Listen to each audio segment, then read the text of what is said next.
Good morning, everybody. I did this same presentation last week in Sydney and got up this morning thinking it would be so much easier having done it last week, but guess what? It doesn't feel any easier today, so please bear with me. So thank you for the introduction. Sonia Harvey, I'm from BP, proud Camilla woman.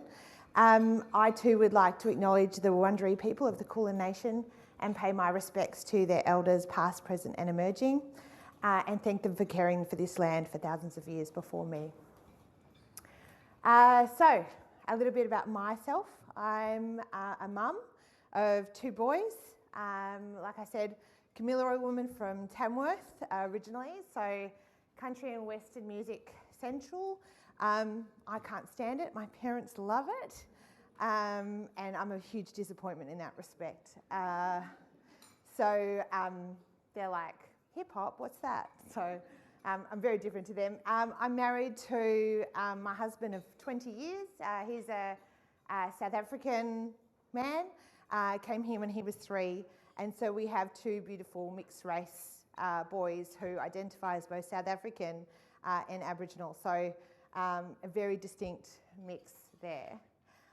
My job at BP, so I am the head of diversity, equity and inclusion for our Asia Pacific region, and that entails 13,000 people, 13,000 staff and 12 countries that I look after.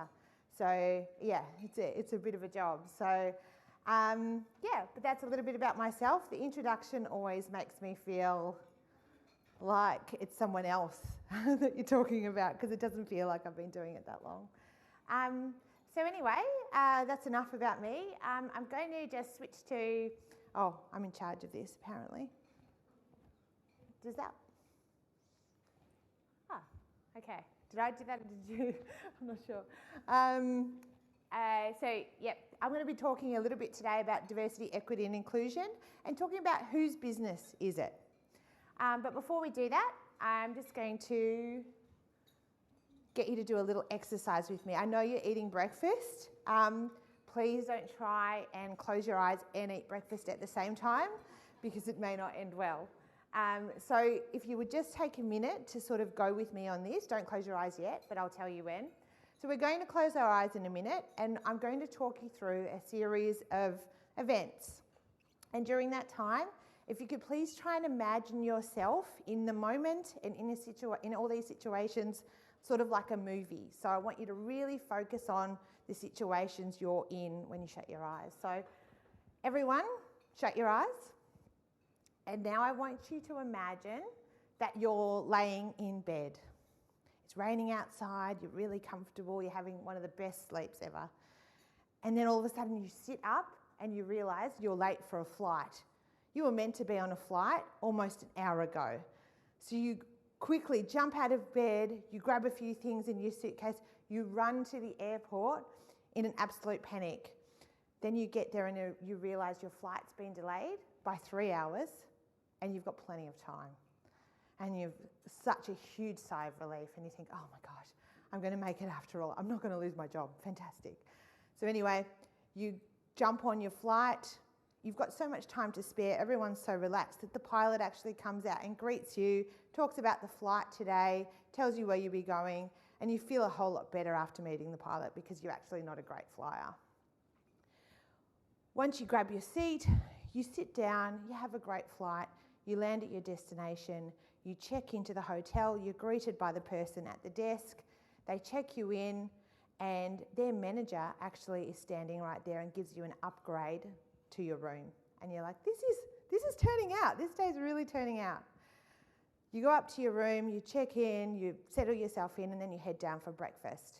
You head down for breakfast, you're sitting there eating alone, and you look across from you and you see a beautiful couple, and you think, couple goals, that's where I want to be. Look at those two.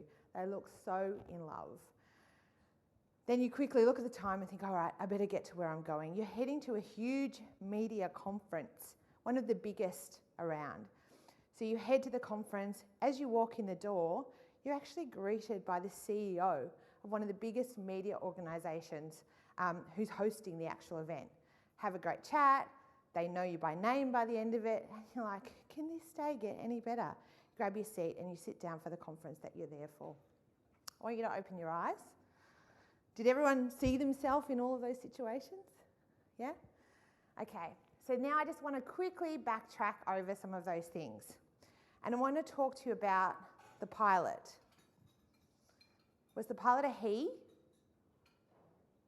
Yeah? Was the pilot maybe tall? Was he white? Yeah?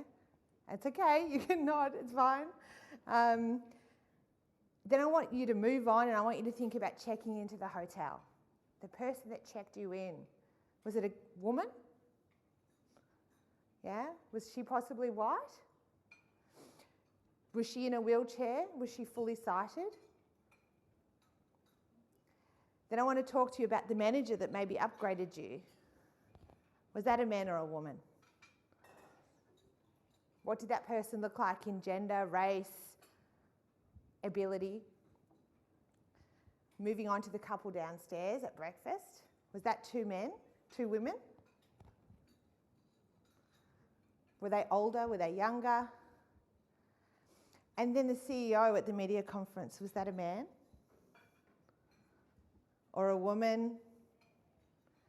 Was it someone who was fully able-bodied? Someone that looked like you, maybe? I just want to go through some of what our minds create for us all the time. And what we just all experienced is unconscious bias. We all have it. And it's nothing to be afraid of, it's nothing to be ashamed of. I have it, you have it. We pick it up as we move through life and we decide in our brains, and often our brains does it unconsciously, who we see in all of these positions in our lives.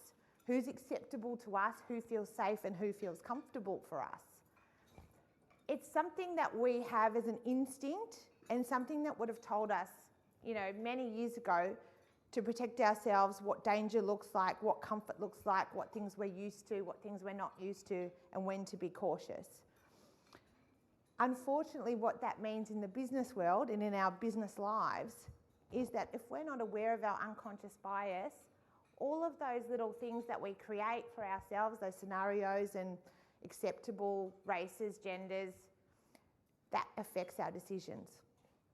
And so the key around unconscious bias is knowing you have it, being aware of it, and trying to challenge your ideas about who people should be, what they should look like, and who they should represent for you. So especially when we're in positions of power, if you think about if you're hiring someone for a role, you actually go into that interview with an idea about who you want to see in that role before you've even met the people.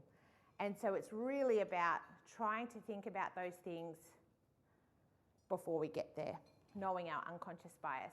I'm just interested, I work in D&I, I've worked in D&I a long time, and I'd still do this. I still assume who people should be and what they should look like and all of those things.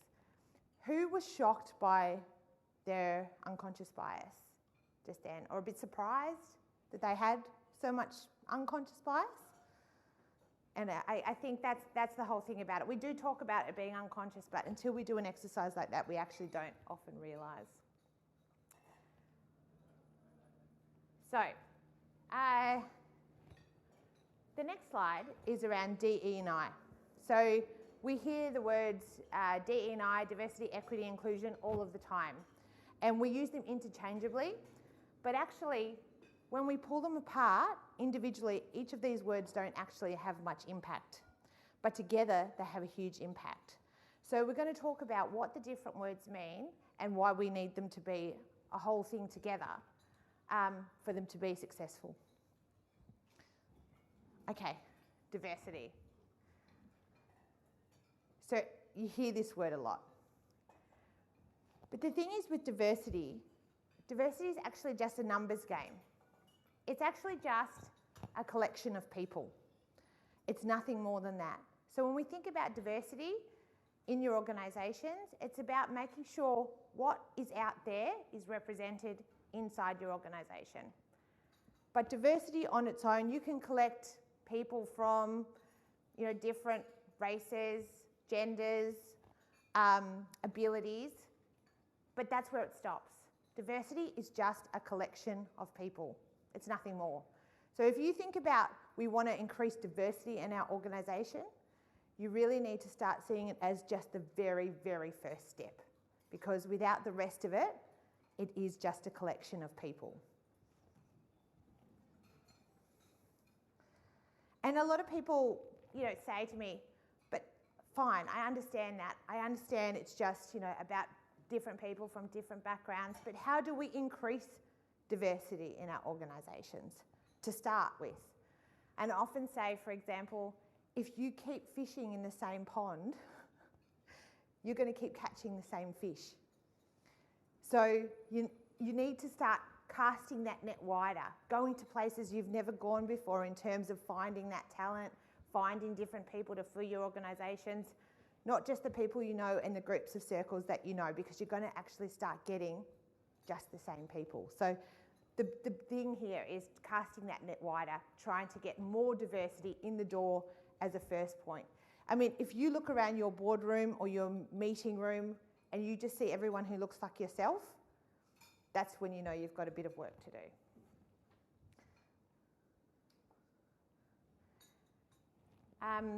This is the next part. So you often hear equality versus equity. So we use them just like they're exactly the same word. So they're actually really different things, and they have a really different distinctive point of difference. So the first one up there you can see is equality. And that's about treating everyone the same. How often have you heard leaders or yourself say, oh, I don't see race, I don't see ability, I treat everyone the same? It's like a common thing we hear a lot where, I treat everyone fairly, I treat everyone the same. And that's great if everyone has exactly the same needs. But the thing is with people, we all have different needs and we all need different things to succeed. So if you look at the first one up there, that is the same bike for every person, treating everyone very fairly. But does it help everyone in the top part of the slide? Because some people fit the bike, some people are too small for the bike, some people are too tall for the bike, and some people don't have the right ability for the bike to use the bike in the way it's intended. But if you look at equity, it's about giving everyone the bike that fits them. So meeting everyone's needs. So by treating everyone different is treating everyone fairly and giving people what they need to succeed. So if I take that back to our organisations, it's not about saying, well, we gave everyone the same chance and this is the right person for the job. It's about having a look at your processes and making sure actually did everyone have the same chance to succeed in the first place.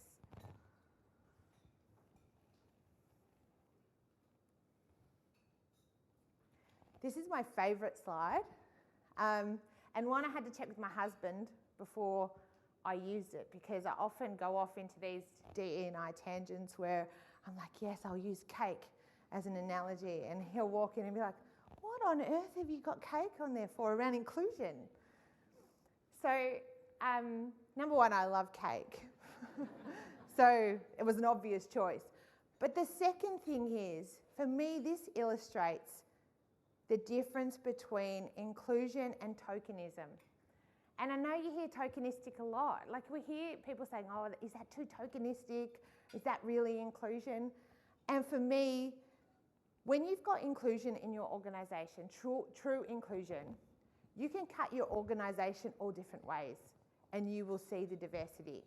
It's in the icing, it's inside the ingredients. Every way you look at that, cut it, open it, whatever, it's everywhere, throughout all the layers, from CEO, board, to intern, grad, new recruit, middle manager. It's everywhere.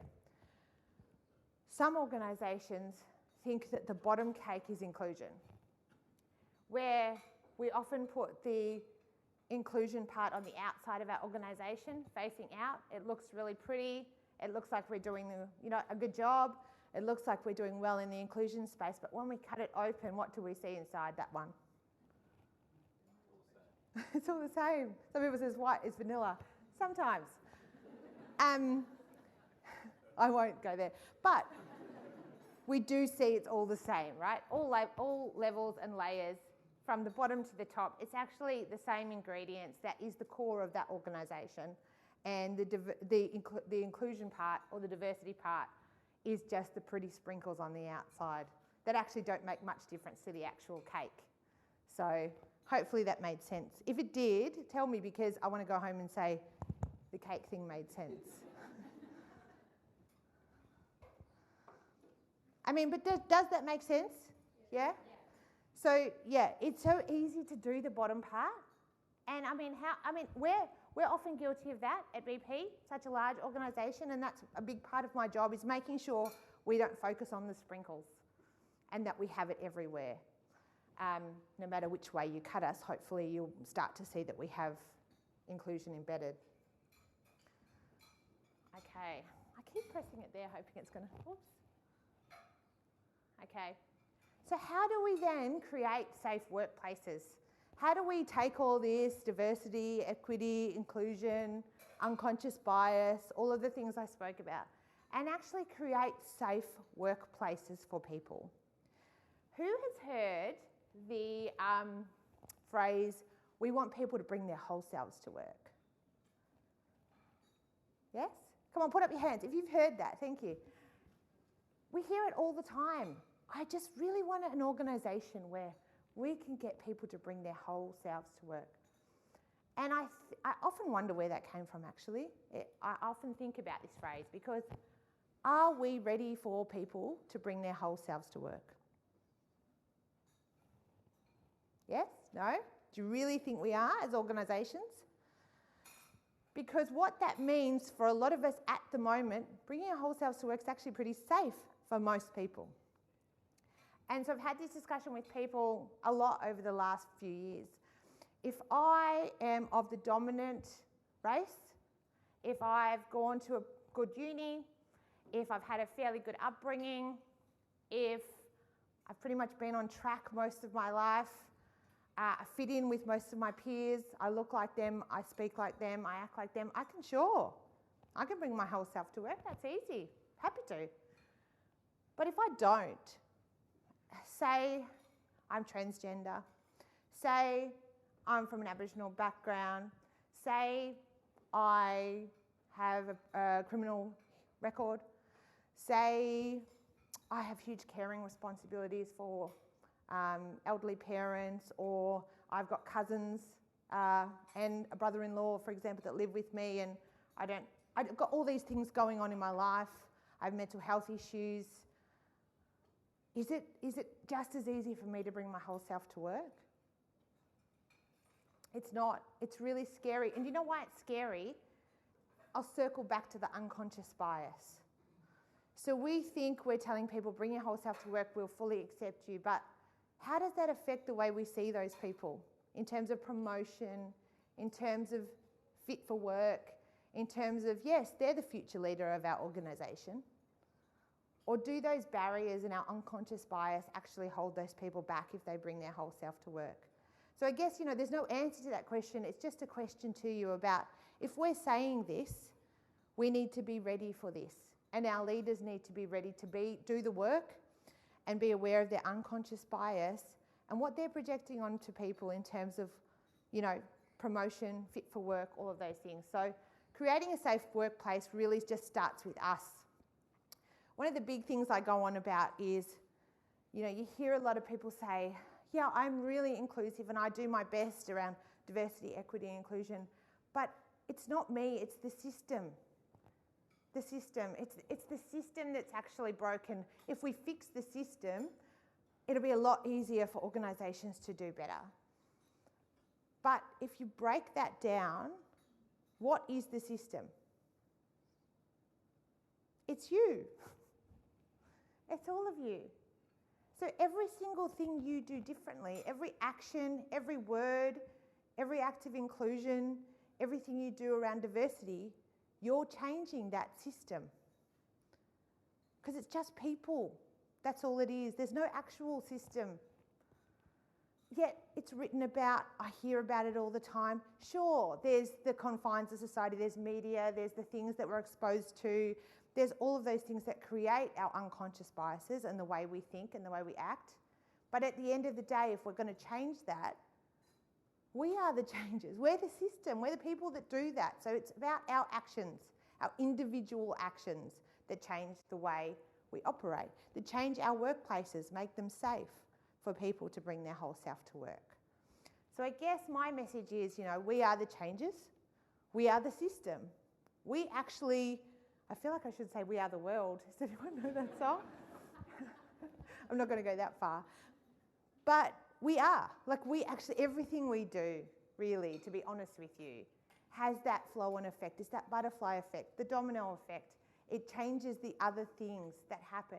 Every time I speak, there might be one person that goes back to their organisation and does something different.